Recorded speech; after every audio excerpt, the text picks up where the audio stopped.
What is going on, video game fiends, and welcome back to the channel to another episode of From Console to Convo. This is a series where I talk about certain video games that I'm particularly interested in and I feel you should take a look at yourself. Today we are going to talk about Lords of the Fallen 2 and some of the expected changes developers have said to be coming out for the sequel. To get things started off, I'm going to show you the trailer right now, and I'll be back, so enjoy.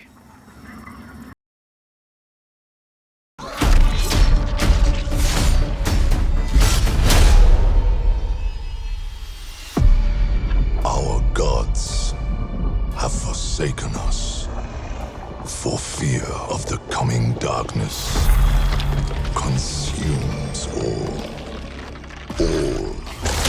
but you, lamp bearer. Something stirs within you, something ancient,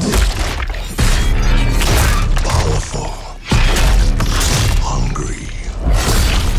So I ask you, will you harness this darkness within and deliver unto our so-called lords retribution?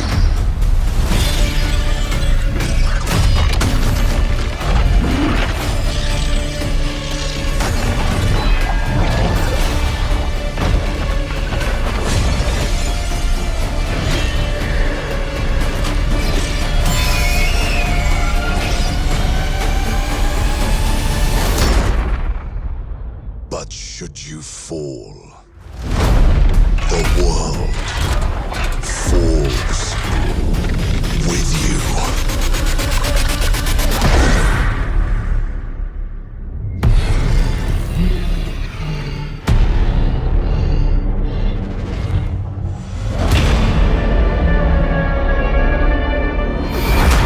Lords of the Fallen 2. Wishlist now. Man, oh man, what a trailer. So much going on. This was the most anticipated trailer from Gamescom that I was waiting for. When this came on, man, if you would have saw my reaction, I think y'all would have laughed, you know? Right now, you are seeing gameplay from Lords of the Fallen 2023. This is V.O. I am playing with my best friend Deafwing in the background there, and they're sort of white. In the dirty white, and I'm in the dirty black, you know, playing with the crow nose, or whatever you want to call it. This is early gameplay. We actually finished the entire game together. He platinumed it. I haven't platinumed it yet, but we did do the extra Master of Fate trophy set. These have a 0.04 completion rate. Some of those trophies are some of the hardest around. Very proud of that, and so is Deafwing. Those were brutal.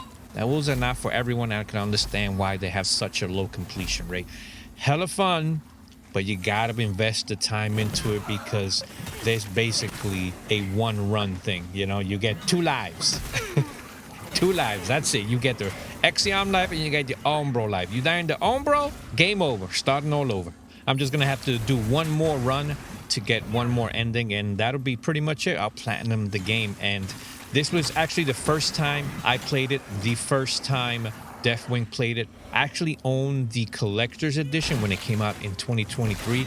I just never got around to actually playing it. I'm glad that actually happened because I probably wouldn't have liked it like a lot of people out there did when it first came out, with all its issues and the whole thing behind the no jump button, which was kind of crazy to me. But here we are, 2025, V.O, and actually they're still updating it. They just updated it last week. When was it? Last week? I believe it was last week, right before the Gamescom show. And if you haven't played this yet, what are you waiting for? You have a co-op mode where you can play the game in its entirety, and they've been updating it since V2.0 came out. A lot of changes, a lot of good changes in that sense. It felt like I was playing a whole new game in 2025 that never existed, that never came out.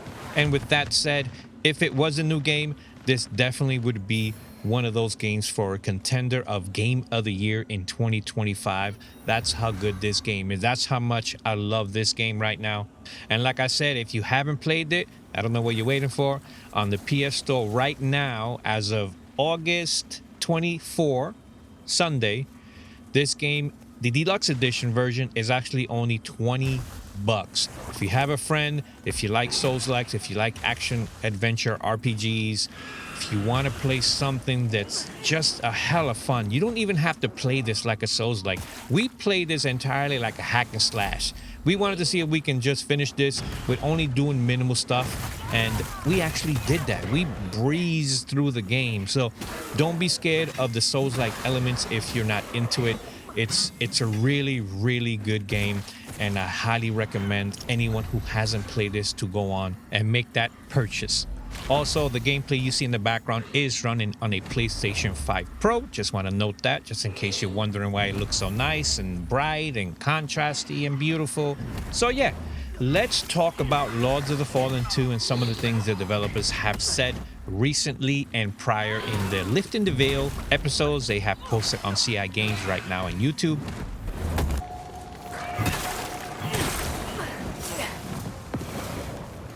Let's talk art, world, and location, which is obviously dark fantasy, if you didn't notice that by now. According to the game director James Lowe, this time around they are looking to push the envelope very far.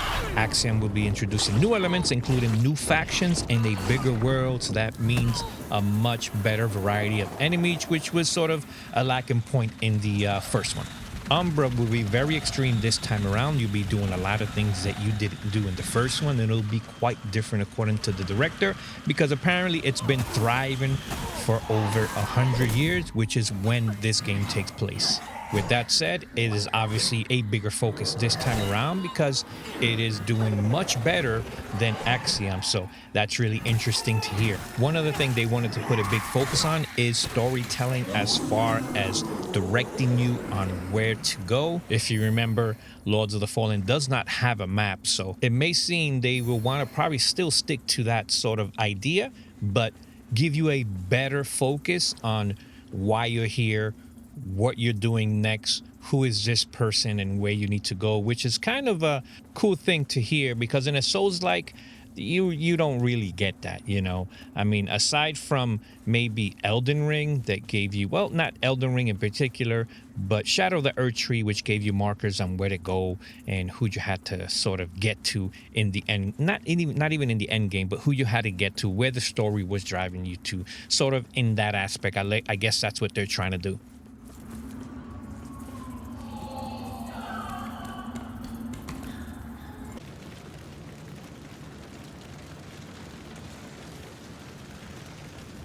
This time around, they're saying that the combat will be very R-rated in a sense. More blood, more blood, more blood, and dismembering. Dismembering is something that I think should be in any Souls-like, especially any dark fantasy one. So it's going to be cool to see how they implement that. If it's going to be something like, you know, when you backstab, or is there going to be like a meter for limbs where if you hit them a certain amount of times, you'll actually dismember it. So yeah, it's going to be interesting to see that on the next video, because according to them, the next reveal, actually not according to them, according to the CEO, Marek Tyminski, and his post on X. So that is good news to hear. So I guess pay attention to their social medias, because in the next coming weeks, they're apparently going to be very, very active and posting up tons of content.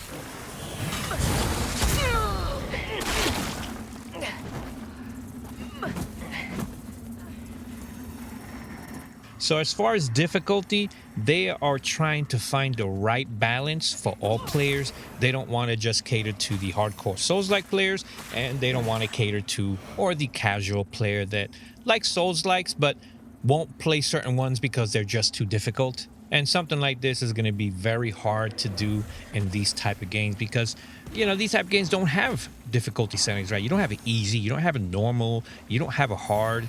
It's a set difficulty, and I personally like that. I know a lot of people love that stuff. You know, the get good motto, you know what I mean? Because for someone like myself and Deafwing, we find harder games very easy. We tend to play the hardest difficult that's available when you first boot up a game, right? We wait for the next difficulty once we finish hard, whatever brutal or whatever extremely hard difficulty opens up. That's the type of stuff we put ourselves through because we like the challenge. We like to have that experience, the sort of sense of accomplishment that, yeah, I did that. And look, not everyone's looking for that. Not everyone wants to go through the headaches, through the pain, through the frustration of trying to get a trophy just because, we want to be a completist. Not everyone needs that. And that's respectful, right? You need to respect what other gamers want. They just want to play games sometimes. They're not trophy hunters. They're not hardcore gamers. They're casual gamers who want to enjoy a game that intrigues them. And in a lot of places, the Souls-like doesn't really intrigue the casual player because of its difficulty. So it's good to hear that right now they're trying to find a balance for both players. They're not trying to make it easy. They're not trying to make it hard, because for a lot of gamers, that's just going to be a total mess and an extremely frustrating journey that hits them to a dead end and a wall. And for some companies, they don't want their players to go through that. So they're focusing trying to get it right for everyone. I just hope they don't go down a road that's going to bring them back to what a Souls-like difficulty should be like. Lords of the Fallen 2 is being made on Unreal Engine 5 with an exclusive partnership. That said, it would only be available on the Epic Game Store as exclusivity for the moment. So if you're a Steam player and Steam supporter and not a fan of Epic, well, you're just going to have to get it on Epic, because Steam may have to wait a while before they see a drop of Lords of the Fallen 2. As far as performance is concerned, they've learned from their past mistakes and are working very hard to not go through what they went with the first release of Lords of the Fallen. And it's pretty bad jankiness, what I like to call, because even to this day, it's still a little janky, a lot better from where it came, but it definitely could be better as far as combat is concerned. To also sum up why they have this partnership with Epic Games, here is a couple of posts that I'll read to you from CEO of CI Games, Marek Tyminski. The reality is we couldn't make the game we believe in and stay creatively independent without serious backing. This wasn't about chasing cash, it's about backing the vision and making something great. Pirating it, your choice, but don't act like it's fair. He also posted another quote. Epic Games made a significant investment into Lords of the Fallen 2, which has helped us maintain full creative control over the game and its IP. Their support, especially around UE5, has been above and beyond. That close collaboration is a big reason we're able to push the game much further, and why it will be a different experience at launch compared to Lords of the Fallen 2023.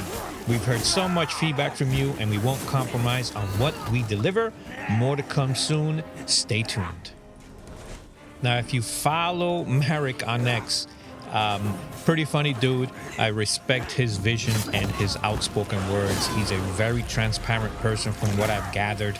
A lot of people may not like what he says about certain things, but I like someone that's very transparent, a company that's not going to stand by and take bullshit from anyone and pretty much give the middle finger to anyone trying to stop them from being what they are and creating something that they love and believe in.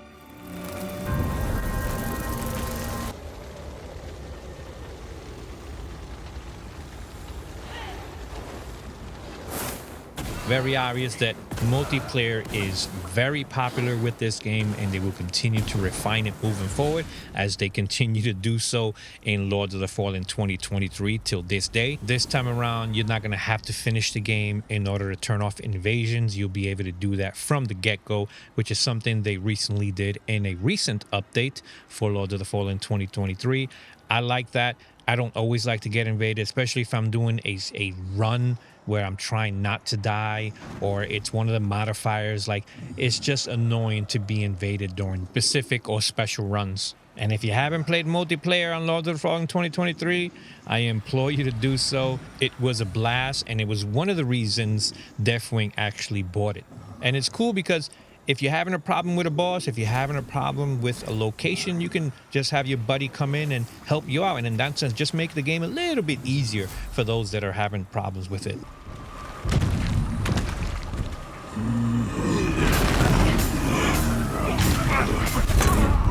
Based on what I've read, you can pretty much say that version 2.0 for Lords of the Fallen 2023 is a community update. They listen to the community, they read the Reddit posts, they read the X posts, they read all the social media posts, and they actually take a lot of that stuff into account.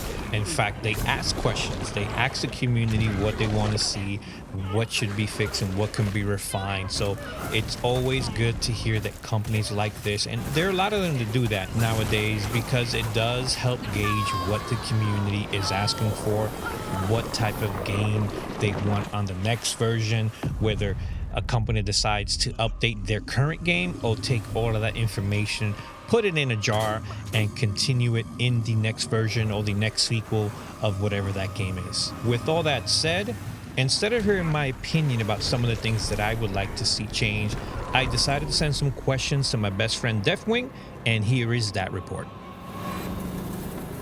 Unfortunate made a slave to unceasing hunger. His response to that question was basically, there are rare co-op Souls-likes, and this is a very much welcome. Like I said, the whole co-op thing, being able to play with him, my best friend online, the game in its entirety is a huge plus for the both of us. And honestly, I wish a lot more games would do this. I'm hoping maybe From Software, one day soon in the future, we'll have a game where you can play it in its entirety with 2 people.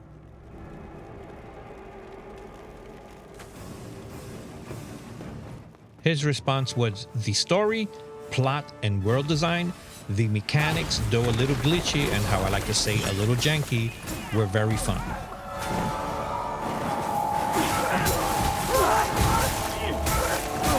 And as with the previous question, he very much so did like the story.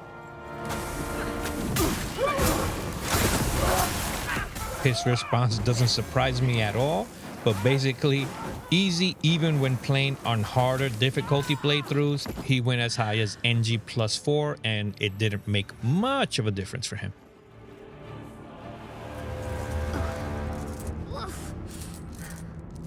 His response is not surprising here either. Co-op, and weapon hunting.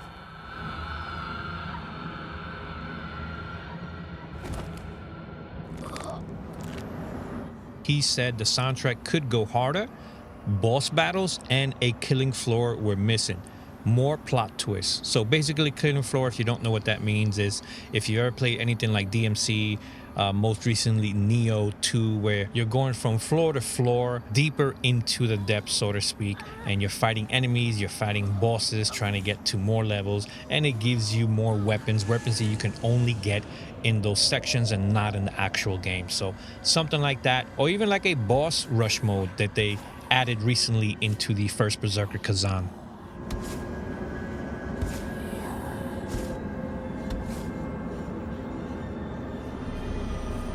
He said more enemy variety, which they're already doing in the new game, and the other thing was a bit more verticality in stage layouts.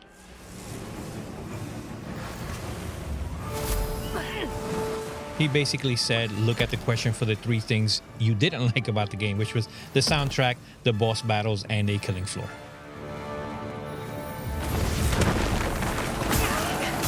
A very simple and to the point response. Cool. And we are headed into the last question.